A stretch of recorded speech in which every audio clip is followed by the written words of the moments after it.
Magic Mage from server 243.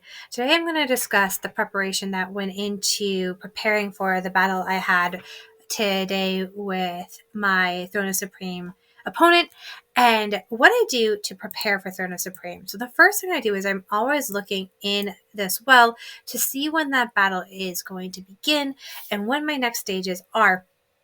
And I prepare as I'm actually in the current stage, thinking about what's going to happen in my next Throne of Supreme. And I do that by watching and reading reports and battles, watching reports and battles of opponents, and seeing how they are able to progress forward and what makes those things different. The first thing I did when I noticed Throne of Supreme was coming up, I ensured I had VIP 15 unlocked. I was very close to that, so unlocking VIP 15 provided me with that increased accuracy, troop number, dodge, crit value, resilience rate, and defense. The other thing I did in terms of preparation was I knew, because of where I was with regards to my portals, I had at that point collected around 39 portals, and I knew I was just about mid-season in season 2. I should be able to obtain the remaining portals before I finish season 3. So no matter where I want to jump to, if I wanted to migrate to a different server, I would be able to have enough portals. So I made sure I had portals and enough, and that allowed me to unlock my second and my third troop, because I knew I needed that second and third troop moving into this Throne of Supreme battle. The other thing I did was I tried to ensure I was going to be in the top 10 of my prior stage, that first initial stage, because I wanted to be a leader or one of the strongest players entering into that second stage. I wanted to be in first or second place. I was going to be happy with the top 20, but I really wanted to try to get the top 10 for those added benefits and bonuses that you get with that first stage. I wasn't quite able to reach that goal, but you will see I was able to achieve that 12th rank in that first Throne of Supreme stage. So that in itself set me up for a fairly good piece. When I moved into my next stage of the Throne of Supreme, I did look at all the opponents, their overall power, and just some of the prior battles. And I knew I was going to have a issue with this level 50 member, primarily because they have unlocked their T7 troops, and because they had two marches with the dragon tree unlocked. So because he had two marches with his dragon tree unlocked, and we can see his dragon tree, I believe Zhang was able to, in one of his battles, show that second piece. Maybe. No, one of them did. Yes. So you'll see, I was able to confirm that he also has an Earth Wind March. I don't do super great against Earth Wind Marches with my Lightning March. I can make sometimes an impact, but really, if they're really well built and well developed like his is, I knew I was going to struggle with that one. So I pretty much knew I was not going to be able to take first between his power, where he is in terms of his dragon trees, and his current season. And the fact that he has his castle level 50 and his garrisons all unlocked at T7, and I'm only at T6, that was not going to be a great battle for me. However, the other opponent I had first reviewed and didn't think I was going to have an issue was with the opponent I faced off today. Now, why I didn't initially think I was going to have an issue when I looked at this opponent was because we were both T6. I knew he had his dragon tree unlocked with his water march, but I didn't really feel like I couldn't compete against this individual until I looked at Merlin's artifact. And when I opened up Merlin's artifact, my entire mindset about how I had to prepare for this particular day and this battle to preserve that second place changed. And the reason being is he had that crit rate percentage with the secondary benefit fit as a crit rate percentage in Deadly. The only thing that could have made this better is if he had Annihilation. This is a really strong artifact that he had placed on Merlin. He tied that with Death Breath, which is going to increase that physical damage and the magical damage rate that he has. Annihilation, again, that's going to increase that overall magic damage he has. And then Weakness, which is reducing all of my resilience to even combat his magical and physical damage he is throwing at me. Merlin is an extremely high damage dealer to begin with, but when we're adding in that crit, it just was a very difficult mortal to have to face. And knowing this, I needed to change my marches around. So the first thing I did is I looked at my marches and where they were at. If we look at my history, we can see, wrong history. We can see in my prior marches, when we were looking at these battles, I started with my lightning march, and then I proceeded with my earth and then my fire. And let me see if I can find, actually, this opponent's not the best one for that. We'll go to a point race where I lost. So I started with my lightning march. I then proceeded on with my fire and then my Himiko Earth March. Now, with my Himiko Earth March, really, only Himiko was really developed here. Charo was developed partially, but not to the point where he was super combative. And I really just placed some added skills I had that I wasn't using on my main march, but used for other purposes within the game onto this Earth and Himiko March and my Fire March here. So as you can see, it wasn't super well developed.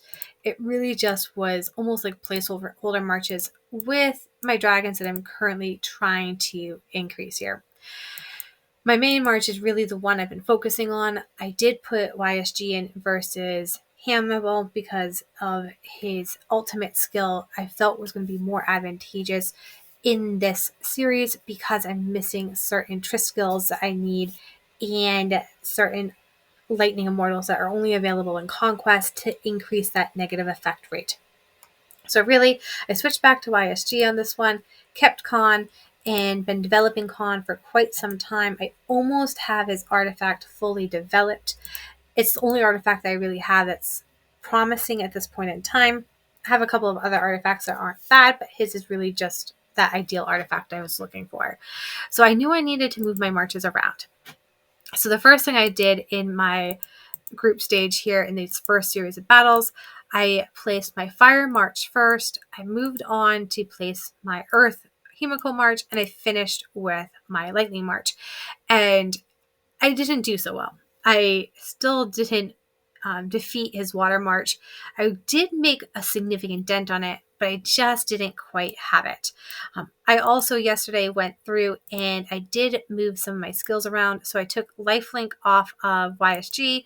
I put on Energy Suppression and I increased Energy Suppression from a level 6 skill to a level 7. I put Lifelink on to Alexander. And then I also increased, I want to say it was William's skills. No, I just put weakness on William. So I really didn't do much more outside of those small little nuances and changes. I did increase rage. I think that one was originally at 3 and I increased that one to 5. And then I proceeded with making sure all of my elements that I could have developed on my armor was as developed as I could within the gems. And I had developed my armor as much as I could, as far as I could. Knowing that Khan still wasn't quite at 50 when I changed this skill out. And that some of my other mortals had weaker armor, particularly if we look at William. I didn't have those super developed. So in between last night and this first battle, I started killing gnomes to try to increase that. The other thing I did is I applied the castle decoration skin, the Great Celebration. I chose that one over the Land Goddess because while that one would decrease my death rate, this one is helping sustain those overall health points and allowing me to have more health points to allow me to be more advantageous there. So I made sure that this castle skin was applied. Normally on my typical day, I actually use this castle skin to continue gathering my gold and my resources at that 5% boost. And I'm almost always training troops, so it allows me to have that 5% boost there as well. So I applied that castle skin onto myself to help with the overall benefit for my troops. The other thing I did was I looked at the skills that I had competing against my immortals. Like I said, I changed some around for myself. Primarily, the biggest one I changed was the one for YSG, uh, and putting on the energy suppression to suppress his enemies from regaining energy, particularly Merlin, in attempts that he won't be able to use that ultimate skill as many times.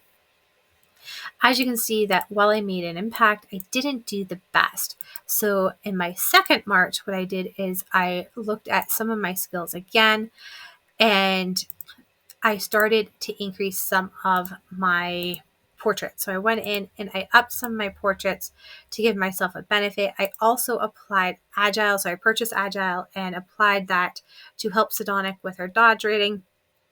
I placed it on Zidonic primarily because she does have some significant attack power. So I figured if she could dodge and be able to perform some of her physical attacks and due to her magical defense, I might be able to get a little bit more damage done to that troop. So I would be able to come in with my second or third march without having as much damage to have to deliver, and they wouldn't be as strong. It didn't really work. It actually failed. The other thing I did is I moved Empress Wu from facing Merlin to facing YSG. Actually, when I did that, Empress Wu and Zidonic both suffered more damage, not less. So in my third march, I decided to move them back. So we'll see that here. So in this third march, you'll notice I did place those back because it didn't work quite so well. Whoops, that's my first one. We did move them back in my third one because it didn't work quite so well. We'll also notice that I increased William's armor. I increased it so that they're all level 25 in this first battle here. You'll notice that I wasn't fully developed. So I increased William's armor in that battle of the third range here. I also applied instigation for that 10% chance to confuse the immortal in hopes that maybe he might hit Merlin and cause Merlin to cause damage to his own troops. I knew it was 10%. That 0.1% is not a strong chance, but it was enough to give me a little bit of hope. So I applied that, and it didn't cost me too many soul crystals to apply this and upgrade it to level 2. So that's what I did there to give myself a little bit more of a benefit. The other thing I did is I went in and I boosted Alexander a little bit in the portrait. Charles, I was able to get boosted to 25 from 24 because he was originally at level 24. So I was able to get enough gold to boost him up in preparation for this battle. Himiko, I did absolutely nothing to change her around. And Zenobia, again, I did nothing except for increase her support skill. I chose to increase this because it's going to increase HP and recovery rate. And I felt that was more important for the troop that lost the most losses versus a chance to restore HP to one random unit and herself. So I really wanted to make sure I was supporting the weakest unit in my team, particularly because I don't have a elemental boost of 5. I only have an elemental boost of 4. So if I lost one of my Earth Immortals, I would have been losing that defense and I would have been losing that attack bonus percent I get from the 4 elemental attribute. If I lost 2, I would have lost both the attack and the defense. So I really wanted to make sure I had all of that in place. It did help a little bit, but not too much. And then for Khan, I was able to increase his armor just a little bit. It was at the gems were a little bit lower, so I increased his gems on his actual armor pieces. It made a somewhat of a difference. I was able to do about half the damage to his Earth march here. The other thing I did was I increased my dragon skills. If you notice in my earlier stages, these were at 655. I increased it to 656. And then with my fire dragon, it was 666 and I increased it to 766. I particularly chose flaming breath on this one to ensure I was increasing that true damage for myself every 6 seconds for 12 seconds. So I really wanted to increase that damage as much as possible. And so I really worked on increasing those dragon skills. It required me to kill 3 bosses. One was a fire lurker, and the other 2 were the earth bosses, so I could get those skills up. So that helped me complete a daily task as I was enhancing these skills for my dragons on my second and my third march. Again, I didn't quite win, but I knew I had some chance. I was getting closer each of these battles. So at that point, I looked at my portraits, I looked at my skills, and I looked at my boost. So I forgot that I can apply boost, and those boosts that are applied move on during the Throne of Supreme battles. So what I did is I went in and I applied all the boost for that second march battle, that second series of the battle, to give me a little bit of an advantage with regards to the crit, the dodge rate, my damage to my troops, and the damage I received. The other thing I did was I made sure I was looking at my research. So I had research that I had completed. I was just about an hour away from completing. In this case, I want to say it was the Spearman formation. So it's just about an hour away when I was entering into that second battle. So I completed the Spearman formation to give myself that extra boost there. I moved the immortals within my castle that was assigned down to technology. So my production immortals moved down to my technology one. I didn't want to change and ask for a boost from the government house for the technology because my battle was so close to beginning. And so I kept this 5% shieldman attack boost. So I kept my government boost that I asked for yesterday. But then when I went in, I asked for my helps and I rushed my speed ups to give myself the boost with Lance Thrust. And the reason why I chose Lance Thrust is it was going to give me a probability. I don't know what that probability is. I've asked some VIP members and experienced players, and all of them really couldn't tell me exactly how to discern that probability. But they all say it does happen and they can see it occasionally when watching the replays. So I chose to increase this one for the possibility to stun my enemy 3 times. With them being stunned, I knew they wouldn't be able to use their ultimate skill. That was important for me because, again, I'm trying to make sure Merlin is not casting that ultimate skill. So with that in place, I rushed that research, and that research, these boosts, increasing some of my boosts. I increased Zenobia support. I applied the skill for Agile to Sidonic, and I applied to William the skill Instigation. I increased for Wu the Wisdom from 1 to 3, and I increased my armor to make sure my armor was a little bit more sustainable for all of my marches moving in. I also boosted Charles up to 25 from 24, and I ensured my immortals were leveled up as much as I could before entering into the second series of today's battles. Now, this is where the battles get really interesting. Remember, I said that they were very, very close, and I knew the first round, I hoped no one was betting based off of overall power, because if they bet on me during that first round, they would have lost. Second round, however, if they bet on me based off of me losing, they would have lost because I made these significant changes. One of the changes I also made in my battle, I realized that I could, with my lightning, defeat his water march. I still wanted to take and weaken it a little bit and hope that Himiko could do what she would be able to do before my lightning march came into play. So instead of starting with my fire march, I decided to end with my fire march. And I started with my, where did they go? There it is. And I started with my earth Himiko march. Wasn't able to do a lot of damage, but it did get them a little bit weaker. possibly particularly Yoshi. My goal was actually to eliminate Yoshi so he wouldn't be able to use assist. That means the damage Merlin receives wasn't going to be transferred to Yoshi, and I was going to be able to hopefully take him down a little bit more. Hippolyta he had placed on Fighting Master, so she was immune to all the controls I had, and I have a lot of controls within my march between root and stun, particularly in my main march. Because I have all of those controls and I'm very dependent on a lot of those controls to give myself that added advantage, I knew that any person I placed in front of Hippolyta, she was going to be immune to some of those controls, which is essentially defending Merlin very well. So this player really thought out well how to defend Merlin and what he was doing with placing this march in this order, particularly with how I had my march initially set up in my historical battles. So I wanted to make sure I was combating that as much as I could. I did put Charles in front of her to try to help with that, and I moved Alexander up in front of Harold and Yoshi to try to take them out.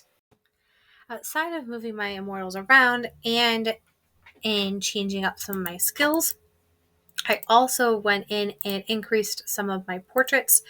Particularly, I increased within, wrong section, my portraits, my fire portraits. I had increased Sidonic to 5 because I knew I was going to be using her in my end game anyways. So I increased her portrait to 5. It didn't cost me a lot to do that, but it did give me a little bit of an added advantage.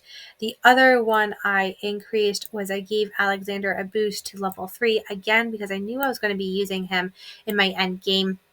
And that was enough to get me that increased physical attack. So I increased Alexander to 3 to get that increased physical attack. I increased Charles to 2 so I could get his defense up.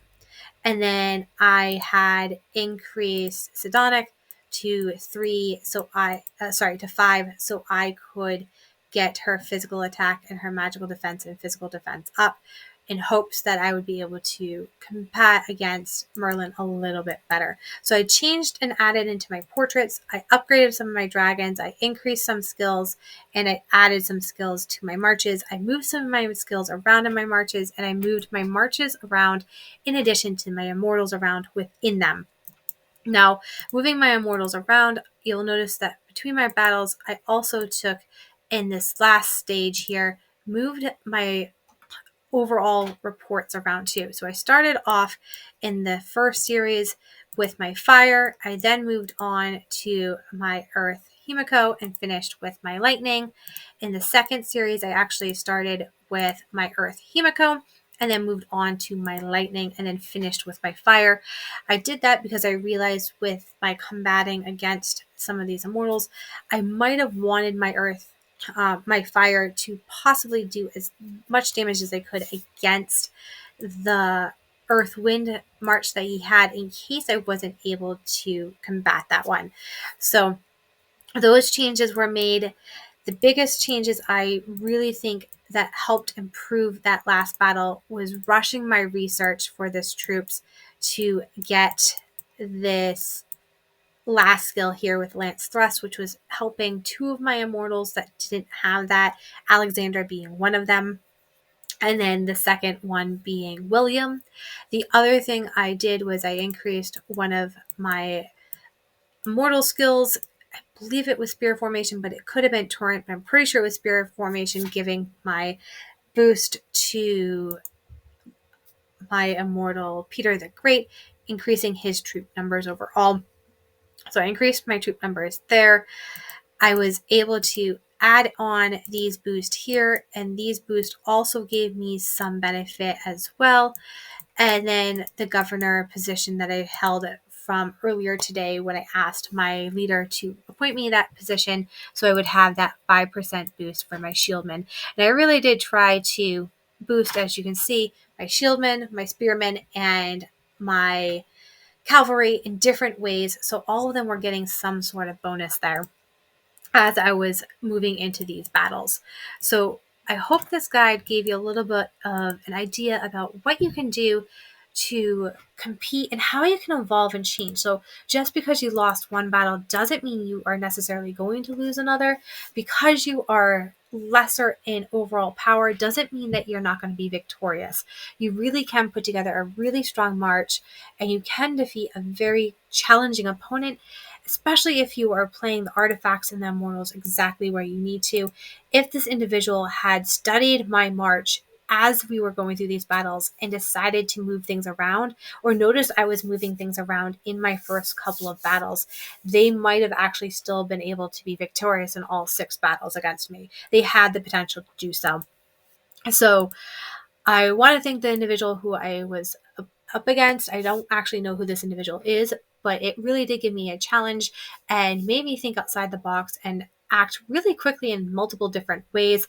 Actually, to get that last skill that I applied on for my troops, I had to have my alternate account farming, and I had to attack my alternate account to gain those resources that it was farming, so I could pull those resources in while I was farming with my own troops. And I had to do it in Frost to increase my alternate troops level of farms that they and nodes they could attack. So all of that made a big difference. I really made sure my lore talents were in a good place as well. So that was the other thing I did. I changed my lore talents up. Typically, I have crit value on.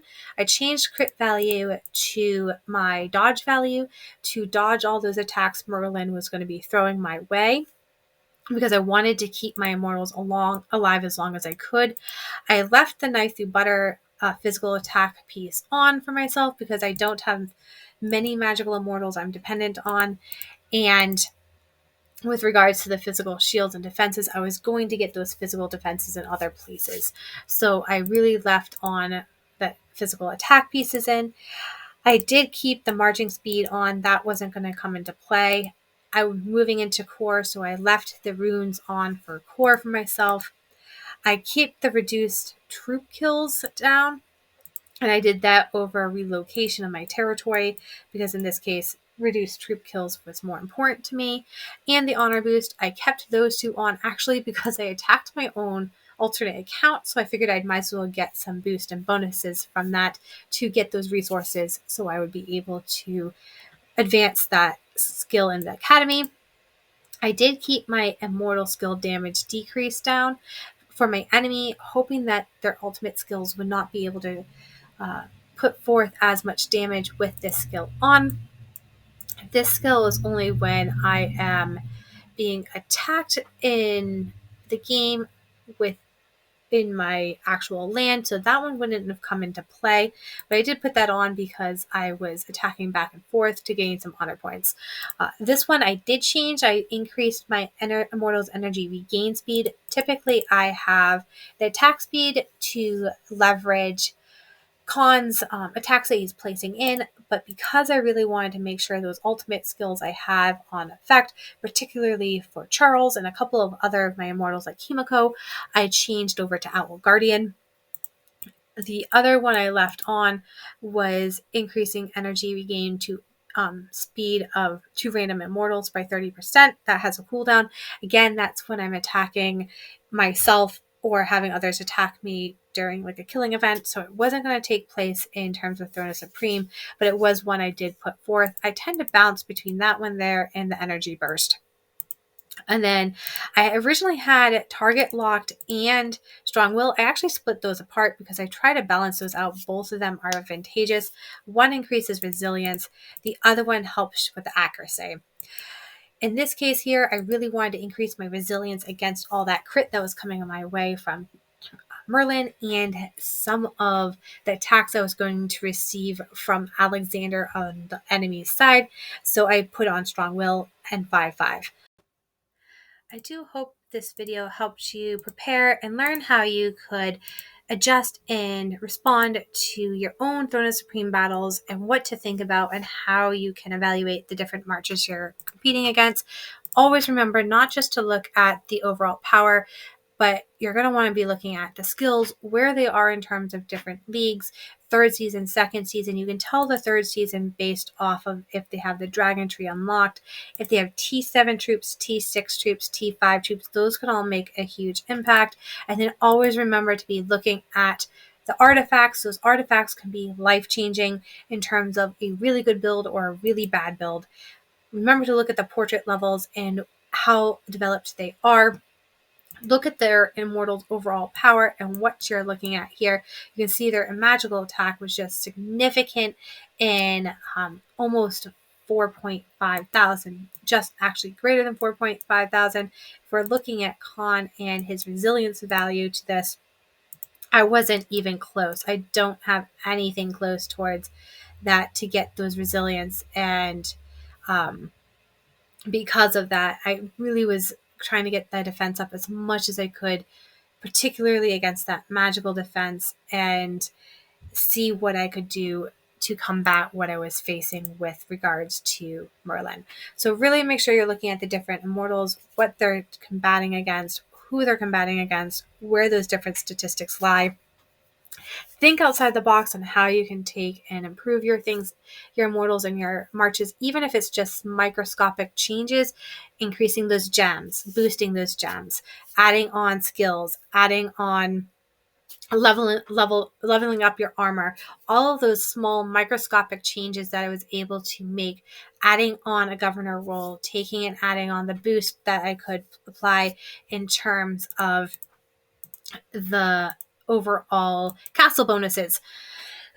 Excuse me. All of those take effect, and you can really actually enhance things. The other thing I really looked at too, and one of the reasons why I was making sure I kept those honor value points, was I was looking at the nobility, because nobility also gives you increase in troop number, strength, intelligence, agility, physique, and aptitude. And all of those play into a role in the Throne of Supreme. So even considering your ability and where you're at, all of that's really critical. Make sure you're really taking into consideration all the different pieces and elements you can use to elevate your march. Remember to hit that subscribe button, ring that bell, and I can't wait to see you again in my next film. Have a great day.